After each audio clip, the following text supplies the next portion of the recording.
crowds of fun-loving spectators from around the world descended upon the picturesque village of Gstaad for a weekend of world-class polo and entertainment at the 19th edition of the Hublot Polo Gold Cup Gstaad. On the opening day, the weather conditions were perfect, with sun shining down on the Gstaad Sun Airport fields. The qualifying matches set the bar high for what was going to be an action-packed weekend. Friday was a rest day, and there was a carnival feel in the town as the players paraded through the streets of Gstaad and then socialised with the crowd, sponsors and VIP guests at the Hublot cocktail party ahead of Saturday's semi-final matches, when all four teams would vie for a place in the esteemed Hublot Polo Gold Cup Gstaad final. The spectators were treated with two captivating semi-final matches. Team Gstaad Palace beat Team Bonk Brothers Sturza SA in what could be argued the hardest fought match of the tournament so far, with a final score of 7-5.5. Yes, we're very lucky. We managed to arrive to the final 3 years in a row now. We won one, we lost one, so tomorrow will be the deciding one. In the second semi-final, despite a noble fight from Team Vicomte A, it was Team EI Sturza Investment Funds who came out on top with a winning score of 7-4.5. It was a bit tough match, and because the field was a bit rough, and we faced lots of problems, but we're very lucky to reach the final. The final was set. Could Team EI Sturza Investment Funds take on Team Gstaad Palace to win their first title? After heavy overnight rain, the sun came out just in time for the conclusion of the Hublot Polo Gold Cup Gstaad 2014. Decisions been made by the committee, and as an umpire I've been asked to portray the position of the tournament.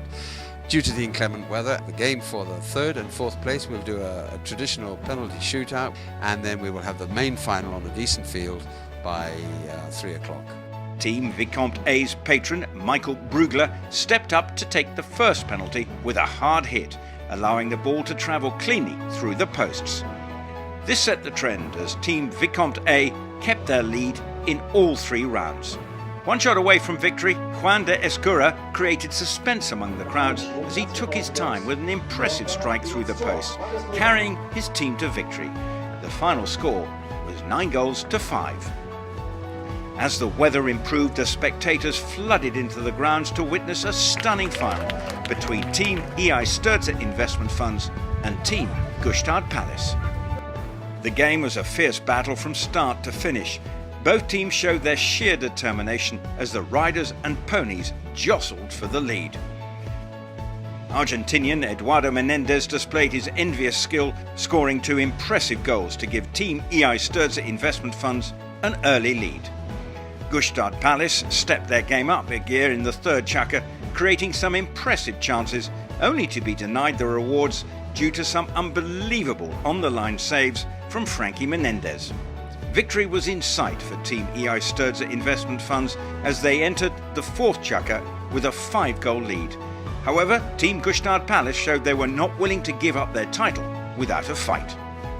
Geronimo Fanelli scored 3 breathtaking goals to bring Team Gstaad Palace back into contention with 2 minutes still on the clock. However, the unstoppable combination of the Menendez brothers proved just a little too much for Team Gstaad Palace as Team EI Sturza Investment Funds secured the victory and was crowned champion of the Hublot Polo Gold Cup Gstaad 2014. No, actually we had a plan. It's just keep on pushing the whole game and try to defend as much as we can. When we have a chance to score, this one we start going. It's amazing for me. It's one of the best events, polo events in Europe. It's a pleasure to be here. The organizer, Pierre, did a very good job. Everyone. This past weekend has seen 3 days of magnificent polo competition in the picturesque setting of Gstaad. It is therefore no surprise that the teams, spectators and tournament organisers alike are eagerly awaiting the 20th anniversary edition in 2015.